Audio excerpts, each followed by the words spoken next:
Hello, everyone. Thanks for tuning in once again to Queen Ahmadiyyah TV, more than meets your third eye or meets the third eye. Okay, so as you're coming in, please be sure to go ahead and like the video. You can't share it because it's members only, but please feel free to go ahead and like the video. Okay, I apologize for being so late, but I was putting something together for you all at the last minute. Okay, so we're going to finish up we're going to pick up where I left off yesterday. With the book, Who Moved My Cheese? Okay, we're going to get back into that, but I have a brief PowerPoint first. Hey, Mr. Hotel, Eileen, Nessa X is in the house. Okay, Khalid Harleen is here. All right, Claudette, I see you, beloved. Juju. Okay, Alice, Terry Hinton, Kathy B, That Crazy Beach Aries. Okay. All right. Shout out to all my Stardusters in the house. Okay, I hope I didn't miss anybody. And some people maybe, hey, T Hall is in the house. Okay, beloved. So with that all being said, hey, Sharon, I see you. Claudette, Cassandra, Stoney Jackson, Natasha. Okay, so let's get into it. I think I got everybody pretty much that's in the chat. Okay, so let's go ahead and get started. Let's get started. Okay. Hey, Alice, I see you, beloved. Curly Girl's here. Okay. I want to thank you all again for purchasing your memberships. You are truly appreciated. And I'm going to make sure that you get the best experience and you get all of the things that your money is paying for. Okay. Hey, Kathy B. Eileen is in the house. Okay. So with that all being said, let me pull up this brief PowerPoint. Now, this is just something I put together. It's just about the seven levels of spirituality. Okay. Because right now, you're all embarking on your spiritual journey. Okay. So we're going to talk about the 7 levels of spirituality. Now, you remember that we previously talked about the 7 levels of consciousness. Okay. All right. And like I said, this is brief. Okay. So let me make sure you all can see this. Okay. So the 7 levels of spirituality. Now, the first level is the mundane level. Now, see, this is the first state where spirituality is actually idle, waiting for the right chance to show its power.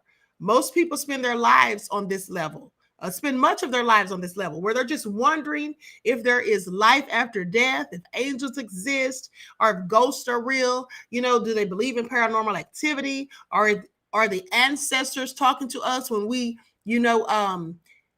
speak to the dead? Some people think it's demons and things like that. And you just have all of these questions. Why shouldn't we celebrate these holidays and things like that? You start questioning things, and you just, you have questions for yourself. You have questions for the Most High. You ask people who you think are on higher levels of consciousness, or people who are more awakened.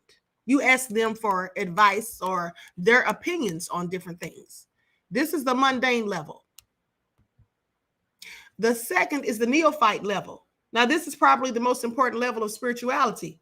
You see, it's the amazing moment when we actually get a glimpse of the power that we have for the first time.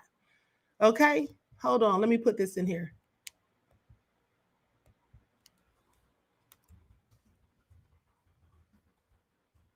I was in such a rush, I left this out. Okay, the power of spirituality. Like when you first start realizing that you have spiritual gifts, because we all have spiritual gifts. Now, the thing is, many of us don't understand them, don't know them, don't hone into them. And quite frankly, if you don't use it, you lose it. It's just like if you go to the gym and you work out and you build strength in your muscles, right? And they get bigger and stronger. But then when you stop going to the gym, if you suddenly stop going for months, then you start to lose muscle mass. That muscle can turn to fat. And so now you lose all your muscle tone. That's the same thing that happens with our spiritual gifts. If you don't use them, you lose them. And if you don't accept them and understand them, then you're not going to be using them anyway. A lot of people don't believe in the power of prophetic dreams or psychic ability and things like that. The ability to read people's energy. Some people don't believe in those things. And they may be a person who actually has that spiritual gift. But if they don't believe in it, they'll never realize that they have it within themselves. Okay. And I knew from an early age that I had spiritual gifts. There was always things about myself that I didn't understand as a child. Like I knew that I would have these dreams that would come true. I would say things and then they would happen. And I would ask myself, how did I even know that? My mother would ask me, how did you know that? And, honestly, growing up, being raised in a Baptist church, being around all these Christians and everything that Christianity brings with it when you're taught, excuse me, and indoctrinated, basically. Well, my mother didn't understand me. I was a strange child to her. And in fact, she thought I was such a strange child that she actually accused me of being a little witch. She took me to the church and had the pastor to pray over me. This is what she said. I'm taking you to church and let Pastor French pray over you because something is wrong with you. And she told the pastor that she thought I was a witch because I say things and they actually happen. I know things before they occur and all of this stuff. And he told her, he said, this child is prophetic. But he did pray over me, but he prayed over me so that I would be able to use these gifts that I had, because that's what he said they were. And also that people would understand them. And he prayed for her guidance and understanding of these gifts. So I knew at an early age that I was different. When I was growing up, they didn't so much call it psychic ability. Back then, they called it extrasensory perception, ESP. That's what it was called. And I was always interested in that. I was always trying to practice telekinesis, literally trying to make things move with my mind. I remember being in my room once when I was 10 years old, and I had one of those, if you remember those big yellow phone books, these big yellow phone books that they had back in the day, right? How thick they were. I had one of those big yellow phone books sitting on my desk in my room, and I had it open right down the middle. And I was sitting there staring at it, just staring at it. And my mother walked into the room and saw me, and she said, "What are you doing?" And I said, "I'm trying to make this move with my brain, with my mind." And she was like, "What is wrong with you?" She thought I was so weird. And of course, to the average person, that probably was weird. Like, why is this child trying to move stuff with her mind? What is wrong with her? But you see, I had spiritual gifts, and I was a kid. I didn't know there were spiritual gifts. I didn't understand them. And sometimes when I knew things were going to happen, if it was something bad and it actually happened, I would blame myself. I would literally blame myself because my mother would tell me, "You made that happen. You kept saying it, and that's why it happened." And that's what I began to think. So I would often blame myself for things that would happen. And then there got to a point where I would know things were going to happen. And if it was something bad, I just wouldn't say anything. I just wouldn't say anything. And so all I'm saying is some of us know that we have spiritual gifts. We've experienced the power of them since we were children, but some of us don't start experiencing the power of them until we reach the neophyte level, which is the second level of spirituality. It takes some of us longer. Everybody doesn't go at the same pace. We have different rates. I believe that I was born into this world with a high vibration and a high level of intuitiveness. I think I was born that way. And also, I do know that a lot of this with myself is because of my bloodline. Okay, it's because of my bloodline. Okay, so maybe we'll talk about that on another day. But now let's go to the third level. Now, this level, adept. It is the adept level. At this level, doubt may still be present. Though you've begun to awaken, there may still be some doubt. And I absolutely remember this level. I remember when I started learning about why you shouldn't celebrate pagan holidays and why you shouldn't believe in the white Jesus known as Caesar Borgia. But I was so indoctrinated into it. I had been so raised in the church and had this Christian mindset that I couldn't just accept it. I had doubts. I said to myself, what if white Jesus is real? What if Jesus really is real and I'm denying him? Then I'm going to go to hell. I was thinking all of these things. See, this is what happens when you're at this level. You start awakening, but at the same time, you have doubts. Okay, your awakening has made you realize the importance of nature, life, emotions, and passions. You start to care more about others and nature, and empathy grows inside of you. You start to be more understanding of other people, and you feel less annoyed by their shortcomings. And though you realize that you're awakening and that you're rising to a higher level of consciousness, you still have just a little inkling of doubt. Okay?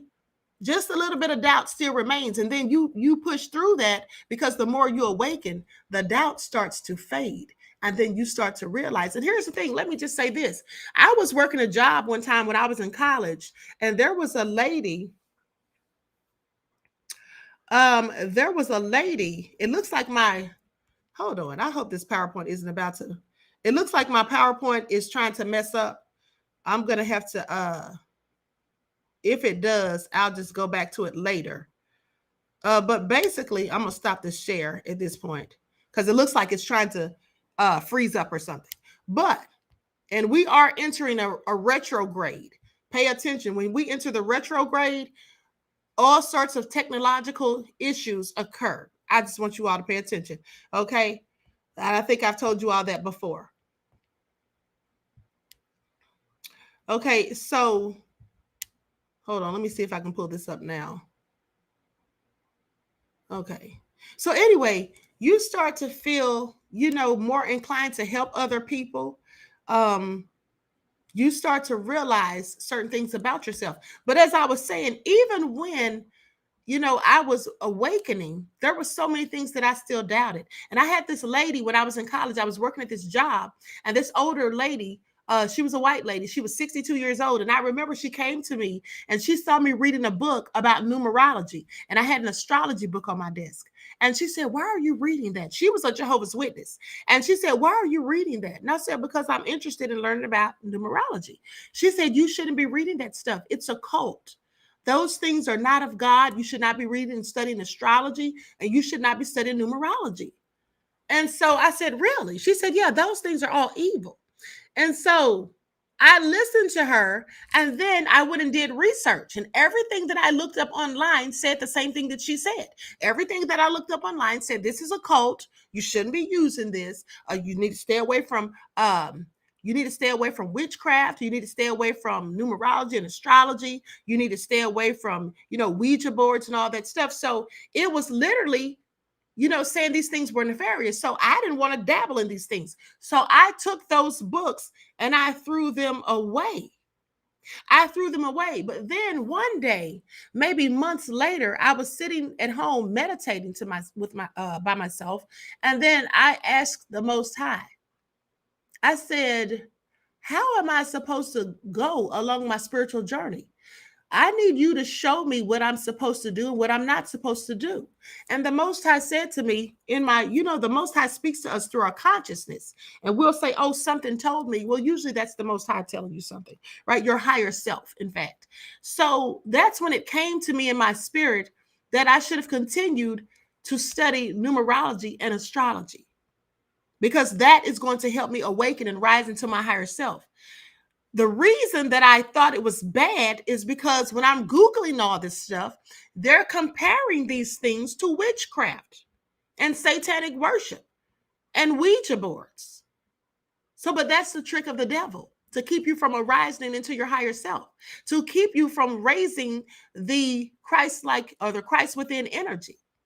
to keep you from opening your third eye. Because it said if you open your third eye, you'll see demons. And I got scared. And so I didn't want to study those things and I don't want to learn these things.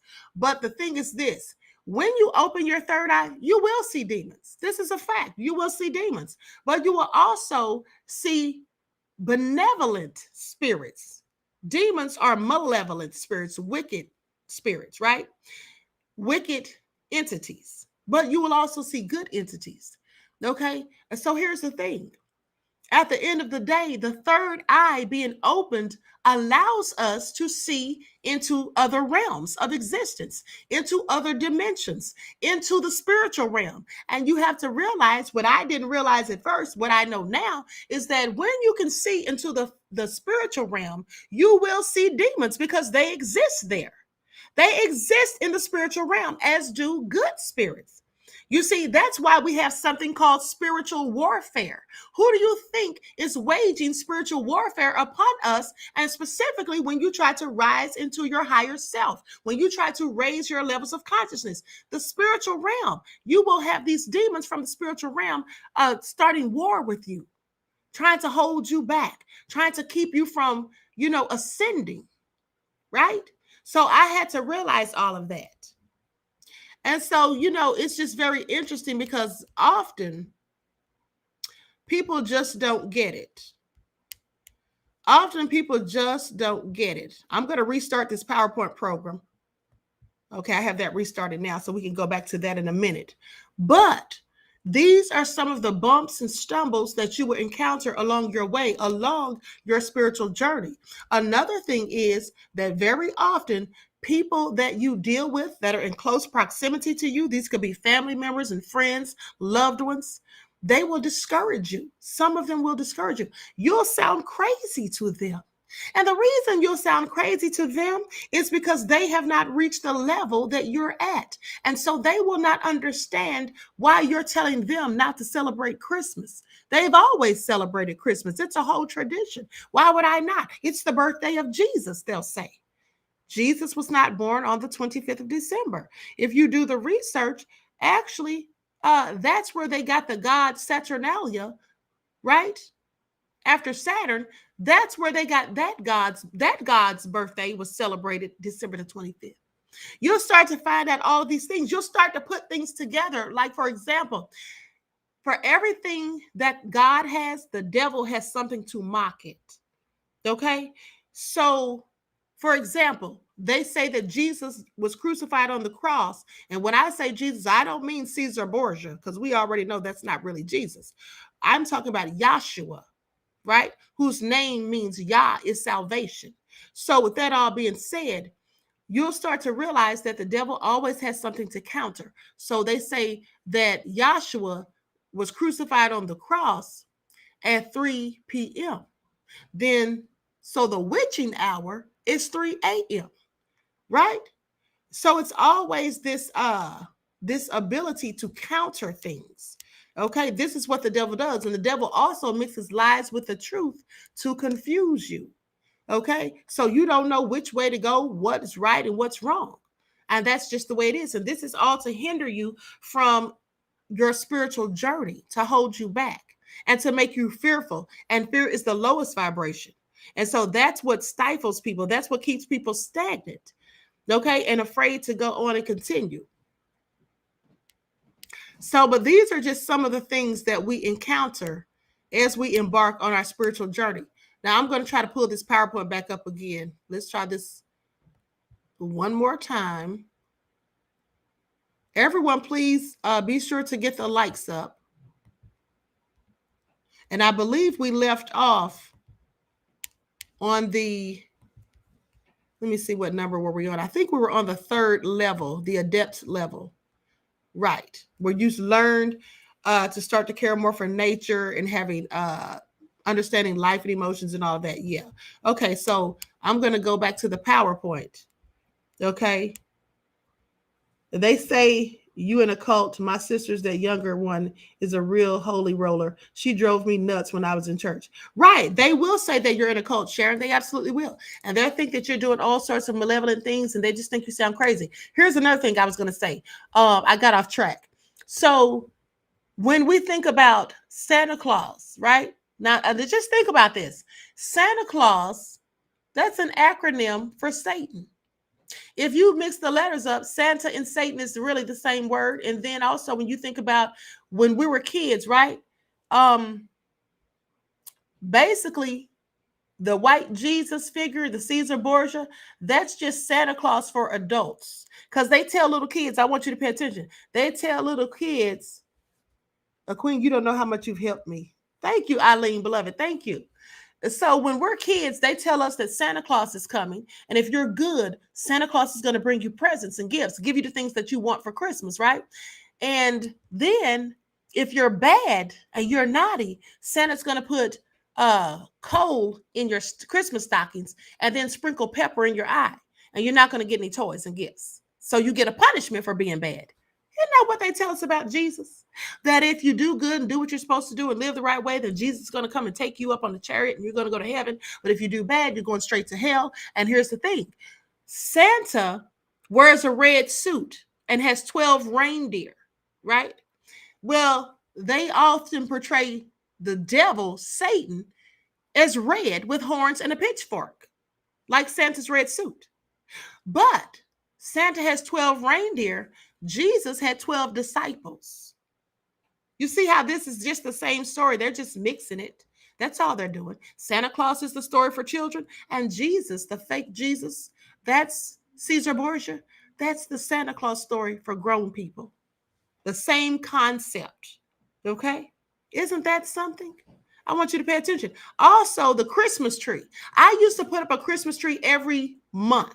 Every month there was a holiday. I never took down my Christmas tree because here we go. December, it was Christmas. So I decorated for Christmas. And then January would come and then I would just decorate it like a wintry scene, and then February there was Valentine's Day and I would decorate it for Valentine's Day. And then March, you had St. Patrick's Day, and then April there was Easter, and then May you had Memorial Day and Mother's Day. So I would decorate it in red, white, and blue for Memorial Day, and then in June you got Father's Day, right? And then you got in July the 4th of July. So I put back up the red, white, and blue.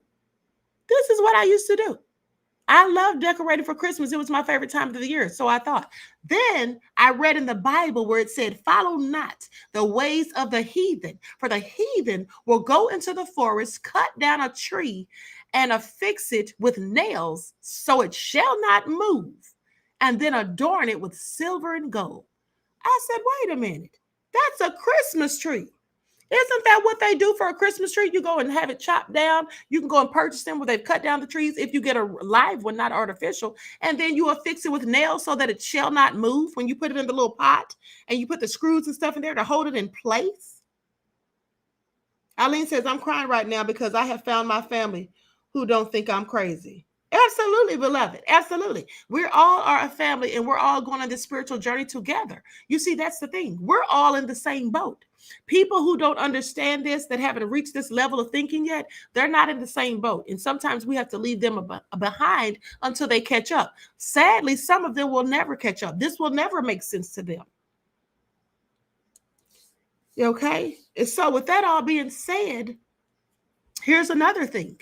When you think about the pagans, they had a ritual where they would delete children.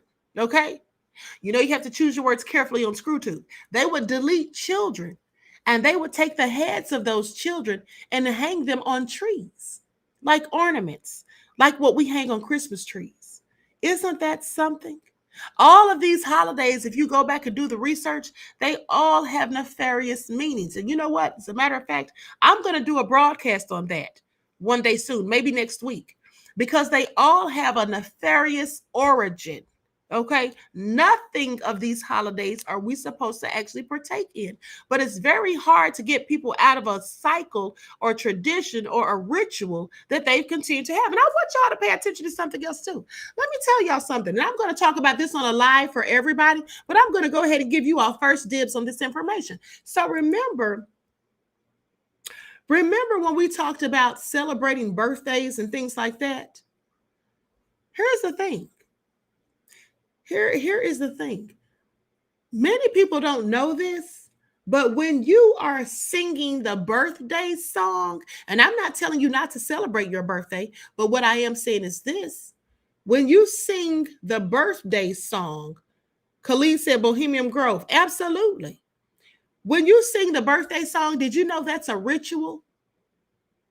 Did you all know that's a ritual? You sing the birthday song, that's a ritual. Okay? Yeah. And you're wishing for yourself to get old. Not saying that you get old because you want to live a long time. I'm not talking about like that. I'm saying you're wishing for yourself to be old before your time. Like, you know how some people are young, but they act old, they look old. That's what you're wishing on yourself. It's a whole ritual. Okay, it's a whole ritual. And we're going to talk about that. I'm not going to give away too much of that information, but we're going to talk about this on a broadcast. And maybe I'll talk about this tomorrow. But at the end of the day, it's also nefarious. These whole things, listen, I'm just going to give you a part of it. So, you know how when you do the birthday song, right? You say it 3 times. Happy birthday to you. Happy birthday to you. You sing that 3 times to the person, right? That's what witches do when they cast a spell. When they're singing the song to you for your birthday, your family is gathered around you in a circle. That's what witches do. It's a whole ritual. And most people do not know that. Okay, even the candle, lighting the candle and blowing it out, all of that is part of the ritual. So we're going to talk about that. We're going to talk about that, and we'll talk about these nefarious holidays too and the origins of them. Okay, so but let me get back to the PowerPoint. Everyone, please like and share. Make sure, I'm not, you can't share, but please make sure you like the video. Okay, so we're going to go back to this PowerPoint.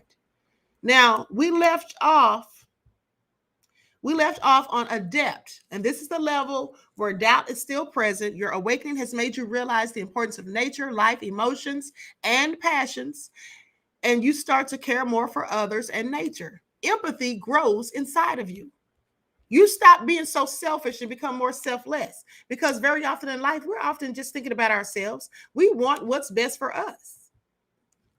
The 4th level is apprentice level. Finally, we realize that what others think plays no role in what is true for us.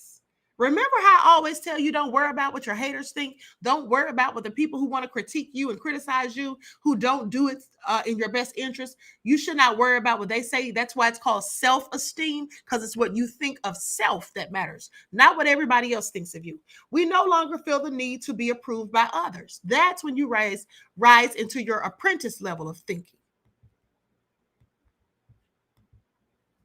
5th is the seeker level. Knowing the truth about the world makes you understand how little you actually know. This pushes you to get new books and equipment and embark on your spiritual journey. You have many questions that you are now asking, not only yourself, but God. You start asking God, like, why am I here? What is my divine purpose? What is my life's mission? You start asking those questions. The 6th level is the master level.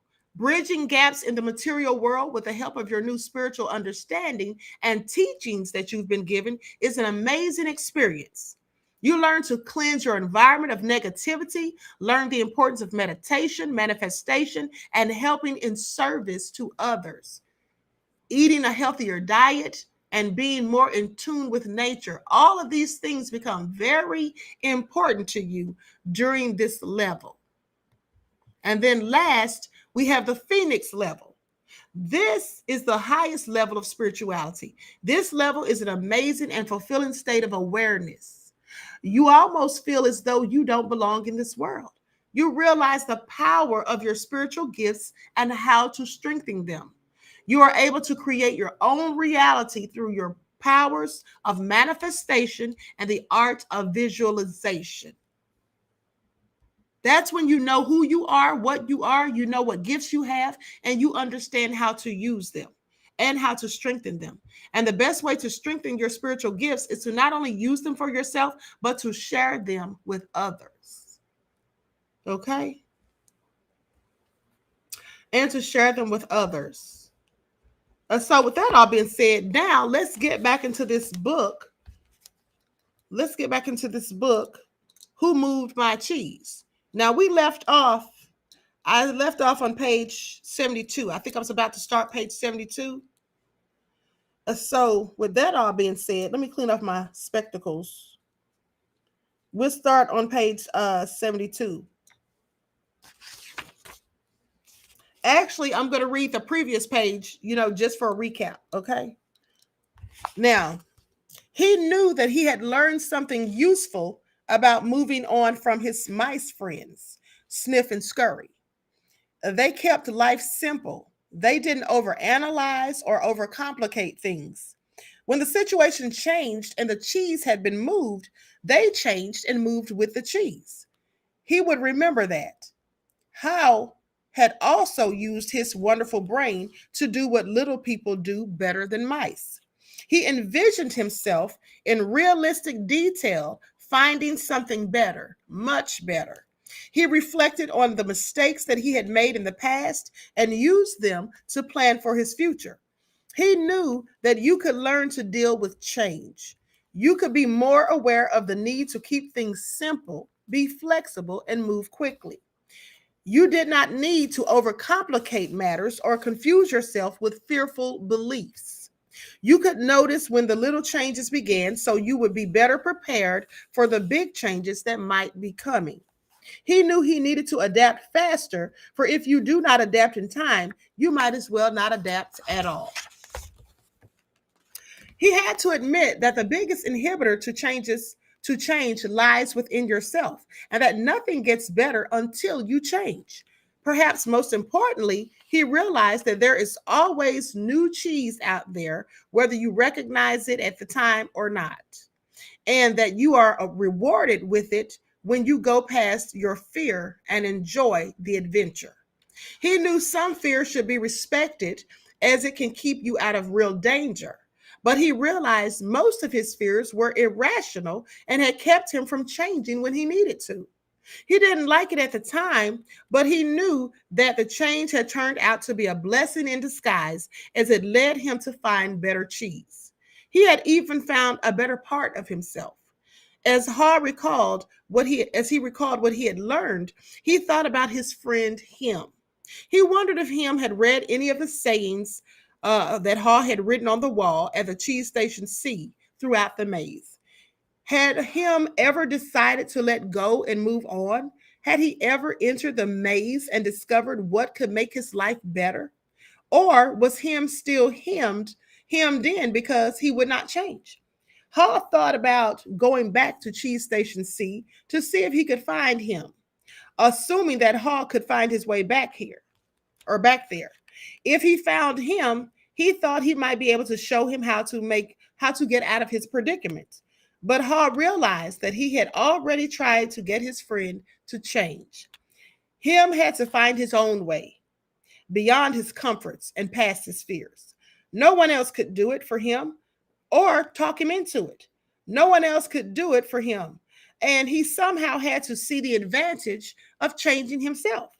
Hall knew that he had left a trail for him and that he could find his way if he could just read the handwriting on the wall. He went over and wrote down a summary of what he had learned on the largest wall. He wrote this on the largest wall of Cheese Station Inn. He drew a large piece of cheese around all the insights that he had become aware of and smiled as he looked at what he had learned. And this is what he wrote. Change happens. They keep moving the cheese. Anticipate change. Get ready for the cheese to move. Monitor change. Smell the cheese often so you know when it's getting old. Adapt to change quickly. The quicker you let go of old cheese, the sooner you can enjoy new cheese. Change. Move with the cheese. Enjoy change. Savor the adventure and enjoy the taste of new cheese. Be ready to change quickly and enjoy it again and again. They keep moving the cheese. These were the lessons that he learned.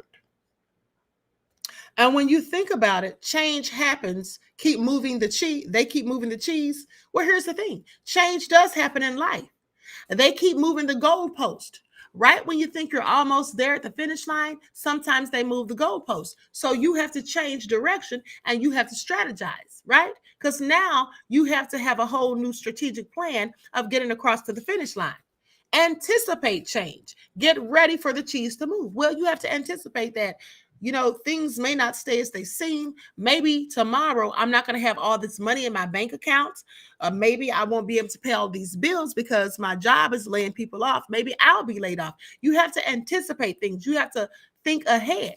Now, some people can say that's actually, manifesting things or thinking negatively. No, there's a difference between thinking negatively and pessimistically as opposed to understanding the realities of life.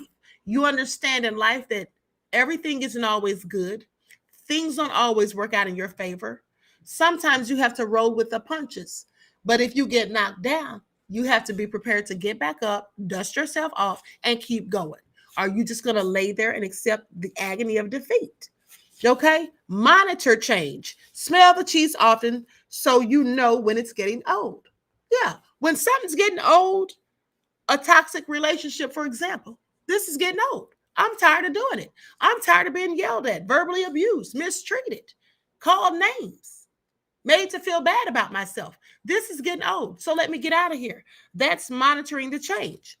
Okay? Adapt to change quickly. The quicker you let go of old cheese, the sooner you can enjoy new cheese. Well, let's go back to the relationship aspect. You're in a bad relationship. Well, the longer you stay there, the unhappier you're going to be. And for the longer it's going to take you to be happy and in a new loving relationship. Okay? At an old job, even. We can use a job. At the end of the day, if you're at a dead end job, there's no room for growth. You're not getting promoted. They're paying you peanuts and you're working hard 40 hours a week, day in and day out, barely time for yourself. Is it worth it? No, it's not. So let go of that job. Don't sit there and say, well, maybe I need to stay here. This is as good as it's going to get. Well, you stay there until you find something better, right? But in the meantime, you're constantly looking for something better, something that's worthwhile, something that's going to be more fulfilling, something that's not going to be, making you feel so bad or so destructive to your spirit, something that is going to make you happy when you're doing it, something that will also not only make you happy, but pays you what you feel you deserve, at least better than what you're getting. Adapt to the change quickly. Don't sit around and wait. Don't procrastinate. Procrastination kills dreams. It stops people from achieving their goals. When you procrastinate, all you really do is sit there and make excuses for why you can't do something right now.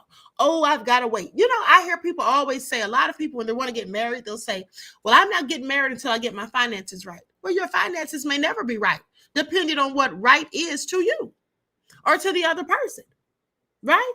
It's okay to have some money or whatever, but you don't have to be rich to get married. If you love somebody, you can get married even if the both of you have a little bit of money, because you can put your money together and then you can build with one another. See, that's what people don't often think about. It's not just about finances. It's about building. You build a relationship. You build communication levels. You build bridges where you work with other people who can help to catapult you to where you need to go. You network and you build connections. These are the things you do. And you share your goals and dreams and you support one another. All of this is strengthening the relationship. It doesn't have to be all about finances, because when you start doing the groundwork, when you start building the foundation of principles upon which you want to stand and build your life on, the finances will come. Change, move with the cheese. Yeah, go with the flow. When the cheese moves, you got to move too. You can't stay here stuck at cheese station C when the cheese is clearly not there. You clearly don't see it. You've been hungry for days. No one's bringing you anything, right? You're just going to sit there and wait for something to fall in your lap? No, you got to start moving. If the cheese moves, you move with it. Else you're going to starve. Enjoy change, savor the adventure, and enjoy the taste of new cheese. That's right. Make it something that's, enjoyable for you. Make it a challenge. So for example, you're going out here looking for another job. You're looking for a better job. Now you could have the mindset of, I really got to go put in these applications, these resumes. I got to go to these interviews, and you're all nervous and afraid, they're not going to like you, that you're going to say the wrong thing.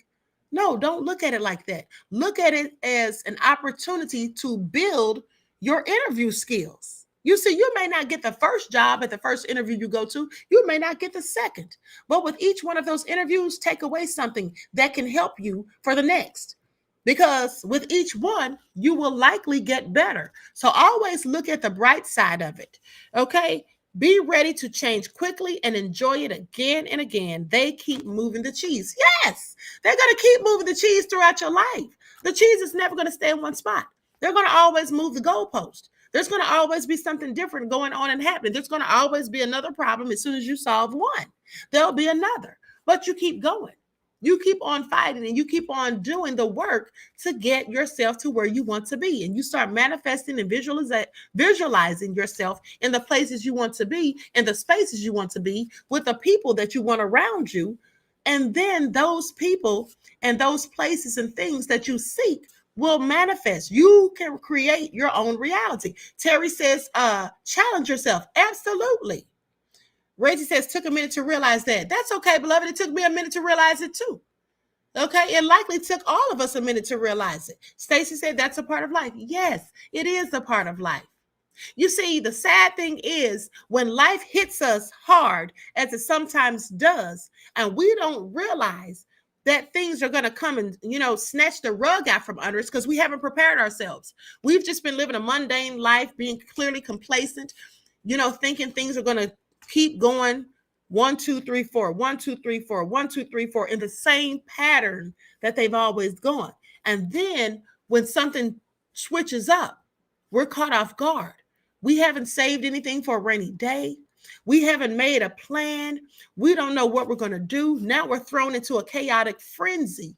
And you can't think logically, rationally, or responsibly sometimes when these things happen. But if you start planning ahead, and I always tell people, expect the worst, but hope for the best. So if the worst is to come, you will not be astonished, caught off guard, or surprised, thrown for a loop. You will already say, well, you know what? I knew this could possibly happen. I absolutely knew this could happen. I knew this was a possibility. Just like if I wake up tomorrow, the weatherman could say it's going to be cloudy tomorrow with a 50 or 60% chance of rain. But I still know that when I wake up in the morning, it could be sunshine outside. It may not even rain at all. That's what I know. But if you sit there and you say, oh my God, it's going to rain tomorrow. The weatherman said it's going to be 60% chance of rain. It's going to be cloudy all day. And I'm supposed to be having a picnic, or I'm supposed to be getting married. And you just hold on to that thought and don't think that anything different possibly could happen. Well, that's where you mess up, because you have to always anticipate. Things are not always set in stone. Sometimes things happen at the spur of the moment, spontaneously. Okay? Now, Hall realized how far he had come since he had been with him in Cheese Station C, but knew it would be easy for him to slip back if he got too comfortable. Yes, it's easy to slip back into your old habits. You see, if you have been, let's talk about going to the gym, for example. And the reason I'm talking about this is because this is what I have actually done. Okay, so you get all set and, determined and dedicated and say, I'm going to go to the gym. I'm going to work out. I'm going to eat healthy. I'm going to do this, that, and the third. And you start doing it. And then you start feeling, more relaxed, more comfortable. Okay, now you're used to it. And then so one day you're like, I don't feel like going to the gym today. I'll just go tomorrow.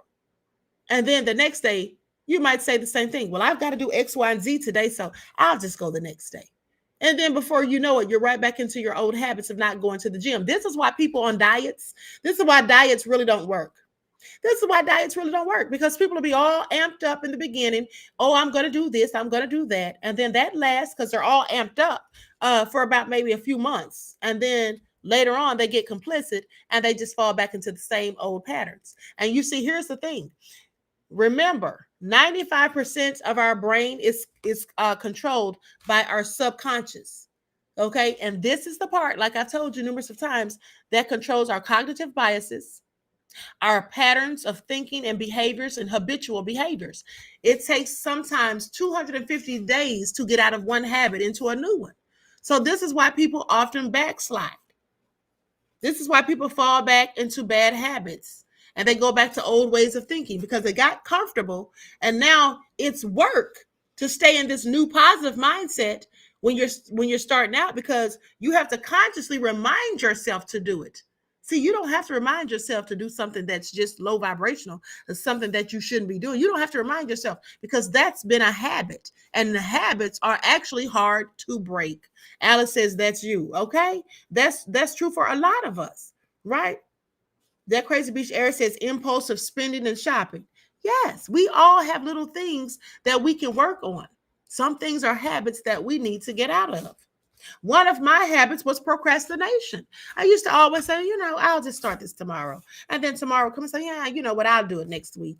And then I started realizing that I'm just putting off stuff. And then that's when it started making sense to me. Remember when we were kids and they would say, don't put off, why put off for tomorrow what you can do today? I started realizing that's why they said that, because people procrastinate. Okay, people procrastinate. And the longer you procrastinate, the longer you just hold yourself back and stay stagnant.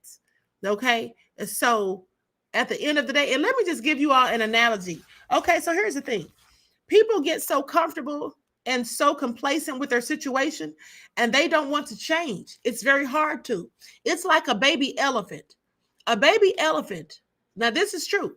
A baby elephant, if you take it and you put a rope around its neck, and then you take the other end of the rope and you tie it to a stake in the ground, well, that's so the elephant can't go any further than the length of the rope. So let's say the rope is 10 feet long. So that baby elephant can't go any further from the parameters than 10 feet because that's as far as the length of rope will let them. Do you know that when that elephant becomes an adult and it's much bigger and much stronger, do you know that that same elephant still will not go more than 10 feet outside the parameters of that rope? And that's because now it's in the elephant's mind. It's been indoctrinated. It's become a habit. So this elephant is now thinking it can't go any further, when in all actuality, it absolutely can. It's stronger. It doesn't have to stay there tied to this with this rope around its neck that's stuck to a stake in the ground. It can clearly go anywhere it wants at this point, but it's been indoctrinated and it's been like what you could call mentally enslaved. Like it's been mentally trained, like they did our ancestors. So that's what you have to stay out of, those types of frames of thought, because you'll find yourself stuck in a rut back in the same old situation. And procrastination is a very detrimental thing to do. I Am Joy says mental prison. Absolutely. And Mr. Hotel says tomorrow may never come. Right. So do now without regrets. Absolutely. Absolutely. So with that all being said, he was going to do whatever he could to avoid to avoid being surprised by unexpected change. Now, while Hall still had a great supply of cheese, he often went out into the maze and explored new areas to stay in touch with what was happening around him. He knew it was safer to be aware of his real choices than to isolate himself in his comfort zone.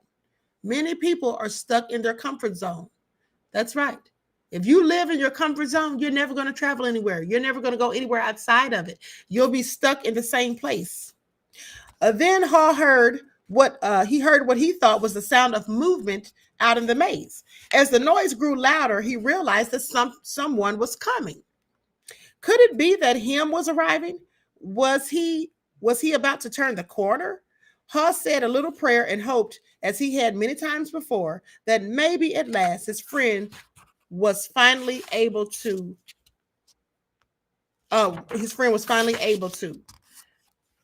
Now, on the wall, he wrote, "Move with the cheese and enjoy it. The end, or is it a new beginning?" Okay, so that's the end of the story. Was it the end or a new beginning? Well, it's a new beginning. You see, it's a new beginning, just like death. I tell you that death is an illusion. People think that's the end. No, it's a new beginning because you're going into the spiritual realm. And our spirits, our souls are energy. Energy can't be created nor destroyed. So the soul is eternal. So that's not the end. It's just a new realm of existence. But so here's the discussion. Now, this, remember, at the beginning of this story, Michael was telling the story to his friends from high school and college. And so now here's the discussion they had later that same day after he finished the story. When Michael finished telling the story, he looked around the room and saw his former classmates smiling at him. Several thanked him and said they got a good deal out of the story. Nathan asked the group, what would you think of getting together? What would you think of getting together later and maybe discussing it? Most of them said they would like to talk about it, and so they arranged to meet later for a drink or for dinner. Now, that evening, as they gathered in the hotel lounge, they began to kid each other about finding their cheese and seeing themselves in the maze. Then Angela asked the group good naturedly, she says, so who were you in the story? And that's what I want you all to ask yourselves. Who were you in the story? Sniff, Scurry, him, or Hall?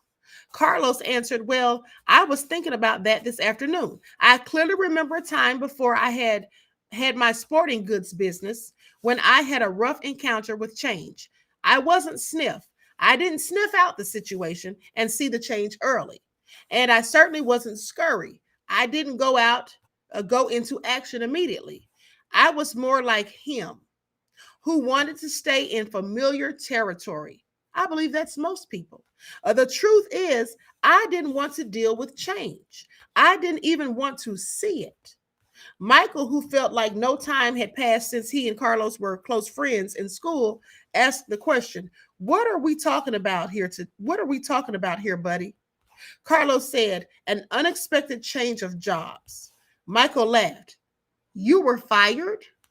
Well, let's just say I didn't want to go out looking for new cheese. I thought I had a good reason why change shouldn't happen to me. So I was pretty upset at the time. Now, some of their former classmates who had been quiet in the beginning felt more comfortable now, and they spoke up, including Frank, who had gone into the military. Him reminds me of a friend of mine, Frank said. His department was closing down, but he didn't want to see it. They kept relocating his people. We all tried to talk to him about many other opportunities that existed in the company for those who wanted to be flexible. But he didn't think he had to change. He was the only one who was surprised when the department closed. Now he's having a hard time adjusting to the change that he didn't think should happen. Jessica said, I didn't think it should happen to me either, but my cheese has moved more than once, especially in my personal life. But we can get to that later. Many in the group laughed except Nathan. Maybe that's the whole point, Nathan said. Change happens to all of us. He said, I wished my family had heard the cheese story before. Unfortunately, we didn't want to see the change coming in our business, and now it's too late. We're having to close many of our stores. That surprised many in the group because they thought Nathan was lucky to be in a secure business that he could depend on year after year.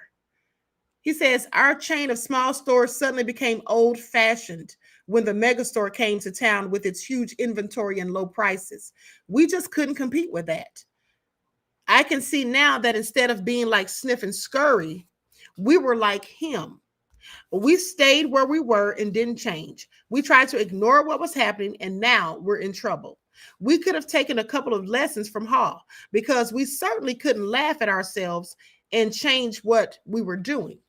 Laura, who had become a successful businesswoman, had been listening and had said very little until now. I thought about the story this afternoon. I thought about the story too, she said. I wondered how I could be more like Hall and see what I'm doing wrong. Laugh at myself, change, and then do better. She said, I'm curious. How many here are afraid of change? No one responded, so she suggested, how about a show of hands? Only one hand went up. Well, it looks like we've got one honest person in our group, she said, and then continued, maybe you'll like this next question better. How many here think other people are afraid of change? Practically everyone raised their hands. Then they all started laughing. What does that tell us? Denial, Nathan said. Sure, Michael admitted. Sometimes we're not even aware that we're afraid. I know I wasn't. When I first heard the story, I loved the question, what would you do if you weren't afraid? Then Jessica added, well, what I got from the story is that change is happening everywhere and that I will do better when I can just adjust to it quickly. I remember years ago when our company was selling our encyclopedias as a set of more than 20 books. One person tried to tell us that we should put our whole encyclopedia on a single computer disk and sell it for a fraction of the cost. It would be easier to update, would cost us much less to manufacture, and so many more people could afford it. But we resisted. Why did you resist? Asked Nathan. Well, because we believed that the backbone of our business was our large sales force. Our sales force, who called on people door to door. Keeping our sales force dependent on the big commissions they earned from the high price of our product. We had been doing this successfully for a long time and thought it would go on forever. Laura said, maybe that's what it meant in the story about him and Hall's ignorance or arrogance of success. Yeah, they became arrogant. They just expected everything to be there like it always had been, and they felt entitled and they didn't want to change. They didn't notice they needed to change what had once been working for them. Nathan said, so you thought your old cheese was your only cheese? Yes, and we wanted to hang on to it. When I think back on what happened to us, I see that it's not just that they moved the cheese, but that the cheese has a life of its own and eventually runs out. Anyway, we didn't change, but a competitor did, and our sales fell badly. We've been going through a difficult time. Now, another big technological change is happening in the industry, and no one at the company seems to want to deal with it. It doesn't look good. I think I could be out of a job soon. It's May's time, yells Carlos. He calls out. Everyone laughed, including Jessica. Carlos turned to Jessica and said, it's good that you can laugh at yourself. Frank offered, that's what I got out of the story. I tend to take myself too seriously. I noticed how Hall changed when he could finally laugh at himself and at what he was doing. No wonder he was called Hall. The group groaned at the obvious play on words. Angela asked, do you think that him ever changed and found new cheese? Elaine said, I think he did. I don't, says Corey. Some people never change and they pay the price for it. This is very true. Some people will not change no matter what, and they do end up eventually paying the price. I see people like him in my medical practice. They feel entitled to their cheese. They feel like victims when it's taken away and blame others. They get sicker than people. They get sicker than people who let go and just move on. Then Nathan said quietly, as though he was talking to himself, I guess the question is, what do we need to let go of and what do we need to move on to?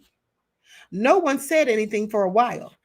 I must admit, Nathan said, I saw what was happening with stores like ours in other parts of the country, but I hoped it wouldn't affect us. I guess it's a lot better to initiate change while you can, than it is to try to react and adjust to it. Maybe we should move our own cheese. What do you mean, Frank? Or what do you mean? Frank asked. Nathan answered, I can't help but wonder where would we be today if we had under all our sold the real estate under all of our old stores and built one great modern store to compete with the best of them. Laura said, maybe that's what Hall meant when he wrote on the wall, savor the adventure and move with the cheese. Frank said, I think some things shouldn't change. For example, I want to hold on to my basic values, but I believe now that I would be better off if I had moved with the cheese a lot sooner in life. Well, Michael, it was a nice little story. This is what Richard, who was the class skeptic, this is what he said. But how did you actually put it into use in your company? The group didn't know it yet, but Richard was experiencing some changes himself. Recently separated from his wife, he was now trying to balance his career with raising teenagers. Michael replied, I thought my job was just to manage the daily problems as they came up. When what I should have been doing was looking ahead and paying attention to where we were going. And boy, did I manage those problems 24 hours a day. I wasn't I wasn't a lot of fun to be around. I was in a rat race and I couldn't get out. Laura said, so you were managing when you needed to be leading. And see, that's the thing. Leaders are not the same as managers, and managers aren't the same as leaders. When we have jobs and we have someone who's our manager, that person isn't always the leader. That person doesn't even always know how to lead. But here's the thing. Leaders know how to manage. Managers don't always know how to lead. Okay? Very distinct differences, because a lot of people get them confused and think they're the same thing, but they're not in the workplace. Exactly, Michael said. Then when I heard the story of Who Moved My Cheese, I realized my job was to paint a picture of new cheese that we would all want to pursue so we could enjoy changing and succeeding, whether it was at work or in life. Nathan asked, what did you do for work? Or what did you do at work? Well, when I asked people in our company who they were in the story, I saw we had every one of the four characters in our organization. I came to see the sniffs, the scurries, the hems, the haws. Each needed to be treated differently. Our sniffs could sniff out changes in the marketplace. So they helped us to update our corporate vision. They were encouraged to identify how the changes could result in new products and services that our customers would want.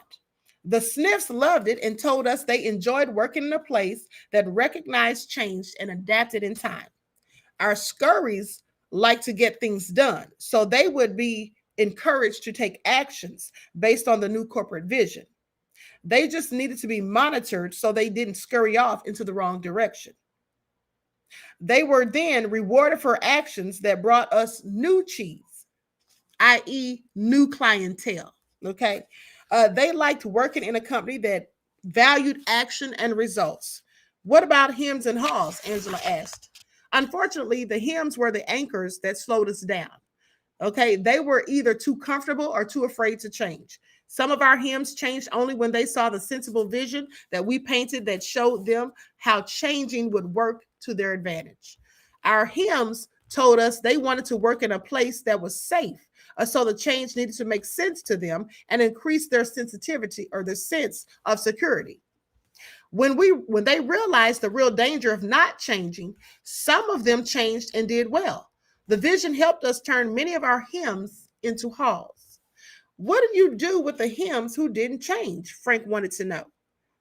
We had to let them go. We wanted to keep all of our employees, but we knew if our business didn't change quickly enough, we would all be in trouble. Then he said, the good news is that while our haws were initially hesitant, they were open-minded enough to learn something new, to act differently and adapt in time to help us succeed. Now they came to expect change and actively look for it because they understood human nature. They helped us paint a realistic vision of new cheese that made good sense to practically everyone. They told us they wanted to work in an organization that gave people the confidence and tools to change. And they helped us keep our sense of humor as we went after our new cheese. Now Richard commented, "You got all of that from that little story?" Michael smiled. It wasn't the story, but what we did differently based on what we took from it. Angela admitted, saying, I'm a little bit like him.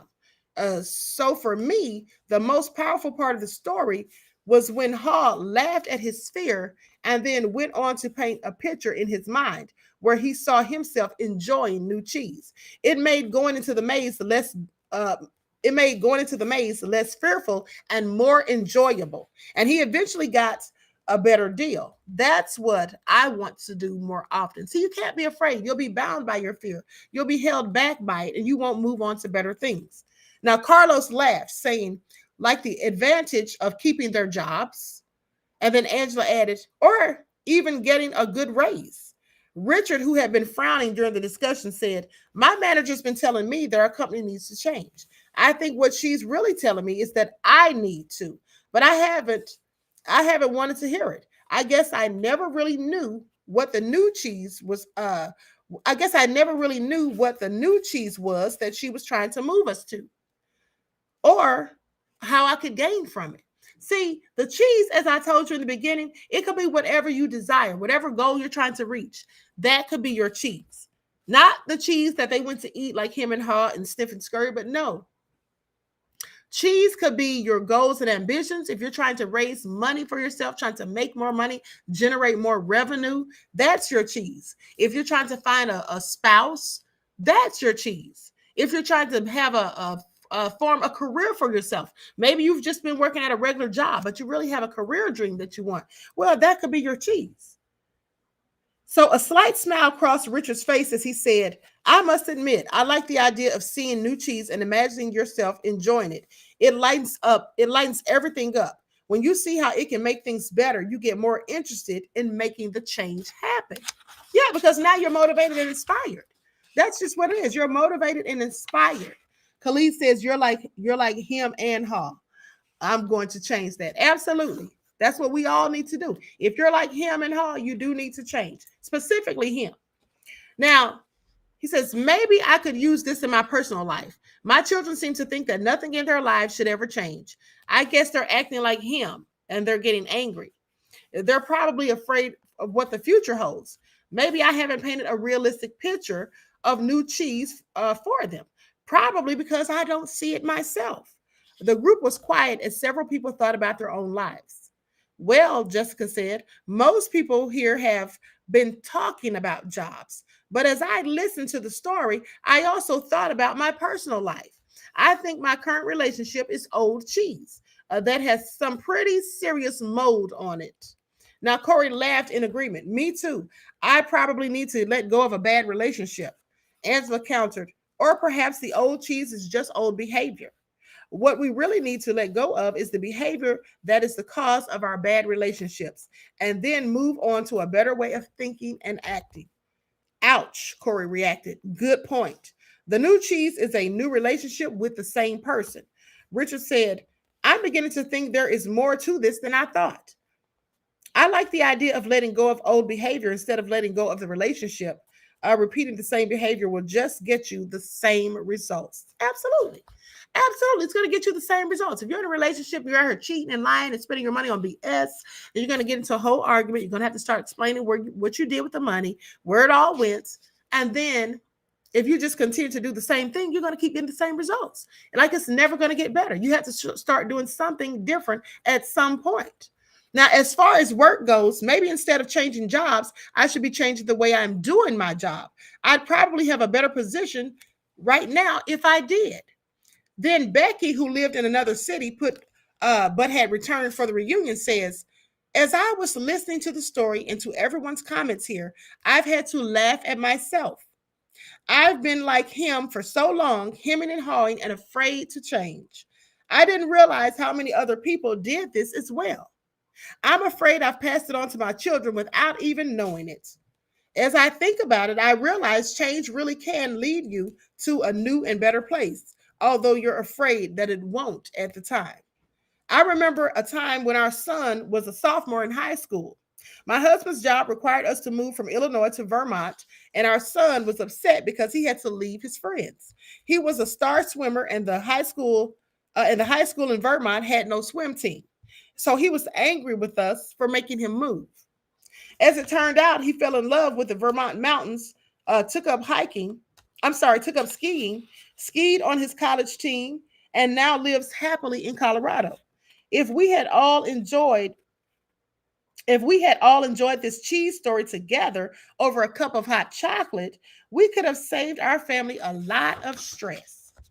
Jessica said, I'm going home to tell my family this story. I'll ask my children who they think that I am, sniff, scurry, him, or haw, and who they feel they are. We could talk about what we feel our family's old cheese is, and what our new cheese could be. That's a good idea, Richard says, surprising everyone, including himself. Frank then commented, I think I'm going to be more like Hall and move with the cheese and enjoy it. And I'm going to pass this story along to my friends who are worried about leaving the military and what could change or what the change could mean to them. It could lead to some interesting discussions. Michael said, well, that's how we improved our business. We had several discussions about what we got from the cheese story and how we could apply it to our situation. It was great because we had language that was fun for us to use to talk about how we were dealing with change. It was very effective, especially as it spread deeper into the company. Nathan says, what do you mean by deeper? Well, the further we went into our organization, the more people we found who felt they had less power. They were understandably more afraid of what the change imposed from above might do to them. So they resisted change. In short, a change imposed is a change opposed. Pay attention. A change imposed is a change opposed. So you have to be willing to change yourself. Don't wait for someone to come around and tell you that you need to change. You should be, not reactive, but proactive. I only wished I'd heard the cheese story sooner. This is what Michael added. How come? Carlos says. Because by the time we got around to addressing the changes, our business had already fallen off so badly that we had to let people go. And as I said earlier, including some good friends, it was hard on all of us. However, those who stayed and most of those who left said the cheese story helped them to see things differently and eventually cope better. Those who had to go out and look for a new job said it was hard at first, but recalling the story was a great help to them. Angela asked, what helped them the most? And Michael replied, after they got past their fear, they told me the best thing was realizing that there was new cheese out there just waiting to be found. They said holding a picture of the new cheese. They said holding a picture of the new cheese in their minds, seeing themselves doing well in a new job made them feel better and helped them do better in job interviews. Several got better jobs. Laura asked, what about the people who remained in your company? Well, Michael said, instead of complaining about the changes that were happening, people now said they just moved our cheese. Let's look for new cheese. It saved a lot of time and reduced stress. Before long, the people who had been resisting saw the advantage of actually changing. They even helped bring about the change. Corey said, why do you think they changed? They changed after the peer pressure in our company changed. He asked, what happens in most organizations that you've been in when a change is announced by top management? Do most people say change is a great idea or a bad idea? A bad idea, Frank answered. Yes, Michael agreed. Why? Carlos said, because people want things to stay the same and they think the change will be bad for them. When one person says the change is a bad idea, others will say the same. Yes, they may not really feel that way, Michael said, but they agree in order to fit in. That's the sort of peer pressure that fights change in any organization.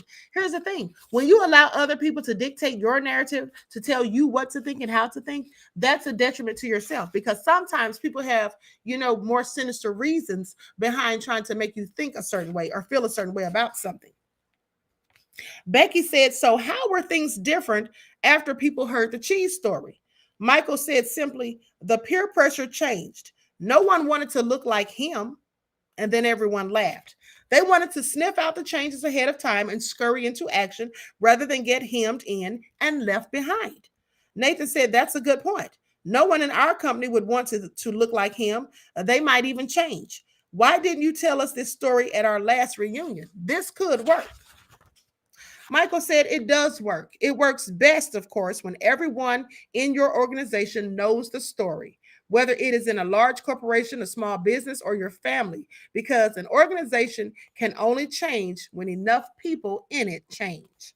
Then he offered one last thought. When when we saw how well it worked for us, we passed the story along to people who wanted to do business, that we wanted to do business with, knowing they were all also dealing with change. We suggested we might be their new cheese, that is, better partners for them to succeed. It led to new business. That gave Jessica several ideas and reminded her that she had some early sales calls in the morning. She looked at her watch and said, "Well, it's time for me to leave. It's time for me to leave this cheese station and find some new cheese." The group laughed and began saying their goodbyes. Many of them wanted to continue the conversation but needed to leave. As they left, they thanked Michael again. He said, "I'm very glad you found the story so useful, and I hope that you will have the opportunity to share this with others soon." So that is the conclusion. So now I have to ask the question. First of all, I can drop the link if anybody has any questions they want to ask. I'm going to drop the link, but also I want to know who you all viewed yourselves as in the story. Who did some of you view yourselves as in the story? Who did you view yourselves as in the story? I'm going to tell you like this. I viewed myself as Hall. Back when I read this story,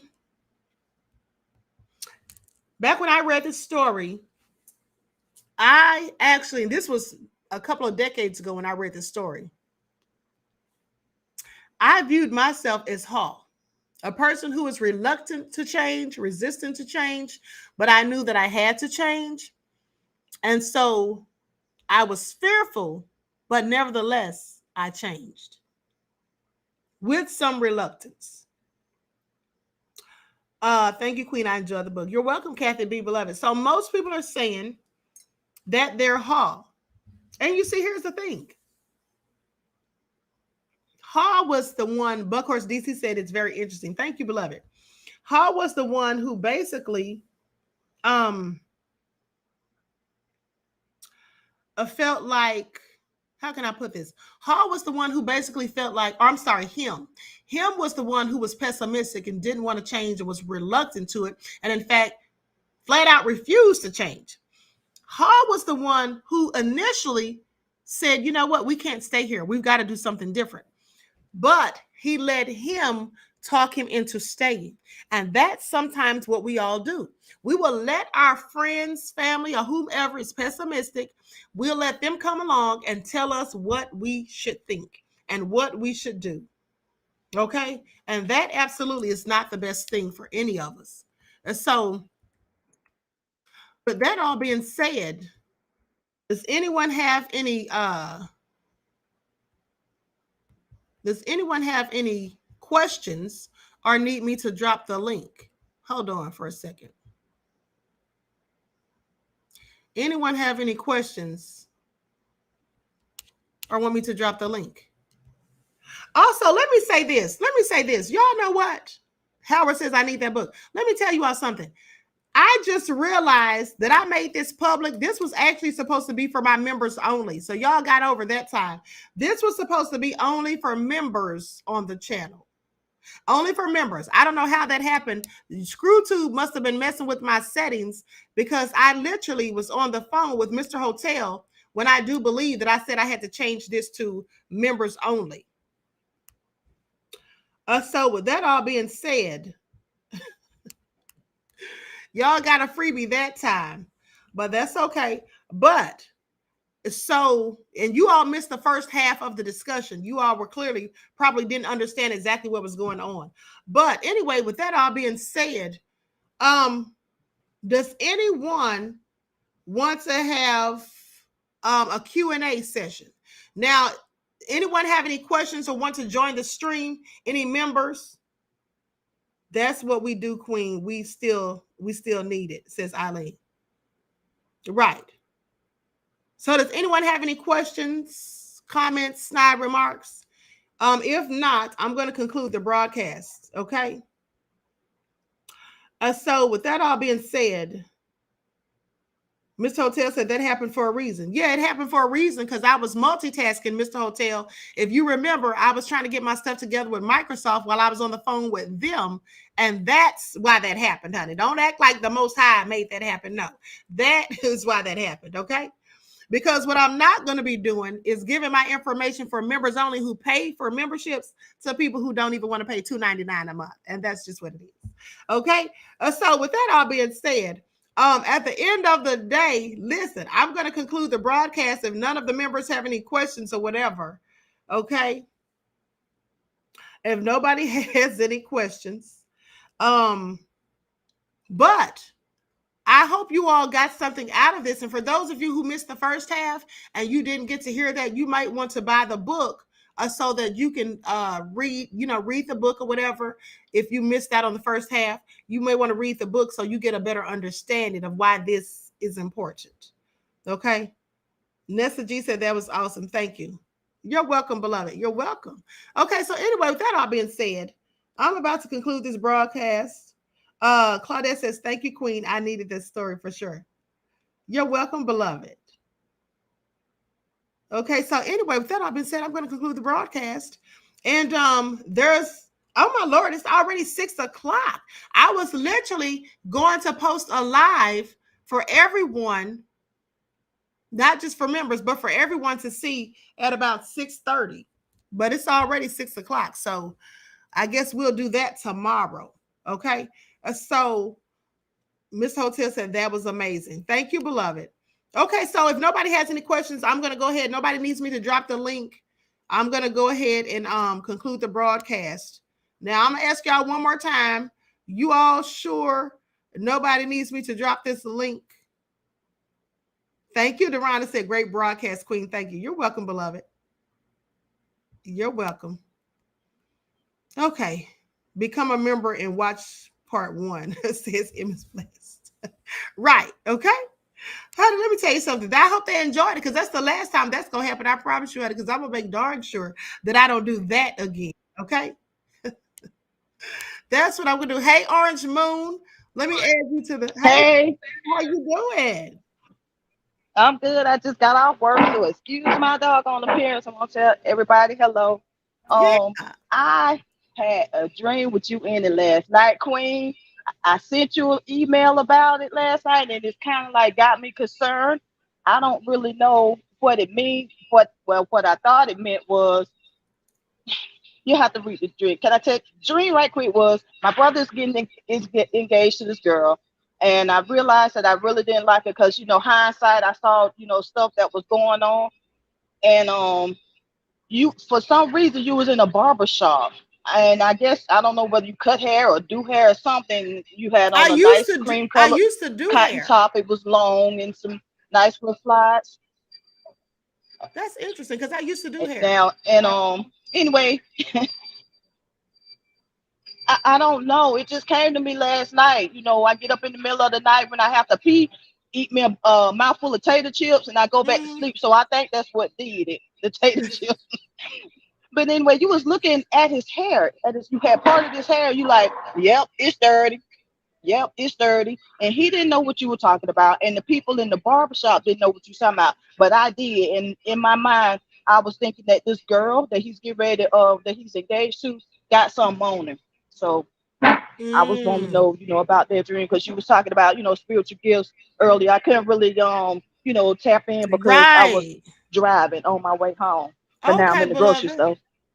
store. Okay, so I'm going to read your email. Thanks for telling me you sent it. I get so many emails. I don't always get them all, check them all right away. So I'll look for the email, but also I have to meditate Hmm. on that. Okay? I have to meditate on that because it could be something Okay. about this woman. Hmm. I mean, the other day I told y'all I had a dream about young Pharaoh. I had told Mr. Hotel, like I didn't tell y'all on the live. I Oh meant to yeah. tell y'all and it Hmm. slipped my mind, but I had told Mr. Hotel and a couple other people, Jawara, and at the end of the day, maybe 2 days later, Mr. Hotel called me and said, Queen, you remember you said you had a dream about something was gonna happen to young Pharaoh? And that's when he told me that Pharaoh had got jumped. So these I absolutely be dreaming things that come Hmm. I true. So remember that. I'm going to meditate on that because maybe there is something more to it. I don't think that was for no reason, by happenstance. You said I kept looking at his hair, and I kept saying it's yes dirty. What was I saying in the dream? And he don't even have, long hair. You kept parting his hair, and every time you part his hair, look at his scalp. You said, "Yep, it's dirty. Yep, it's dirty." He didn't know what you were talking about, but I felt like I knew. Like I said, it wasn't nothing good. So I never Right. said anything to him about it, and the dream just kind of like ended. Okay, so I'm going to meditate on that, okay? And then I'm going to email you back. I'll email you back by tomorrow. All right. Okay, beloved. Thank Okay. you for All tuning right. See in. y'all. Appreciate All you. right. Yes, All right. appreciate you Take care, too. y'all. Love you. All right. Bye-bye. Love y'all too. Peace. Okay. Okay. So, with that all being said, I'm going to conclude the broadcast. And thank you all for tuning in. Everyone like and share. Hold on. I'm going to have to here's the thing. That crazy beach area said that was powerful. Thank you, beloved. Here's the thing. I don't want this video shared because this video was for my members. So I'm about to make this back to members only because I don't want this video shared. Sorry, beloveds. This video is only for the members. Okay. So with that all being said, I'm going to conclude the broadcast, and I want to thank you all for tuning in. Okay, each one teach one. That's how we grow and thrive. Do something productive, constructive, but never destructive. And always remember to keep the Most High first in your lives. Peace.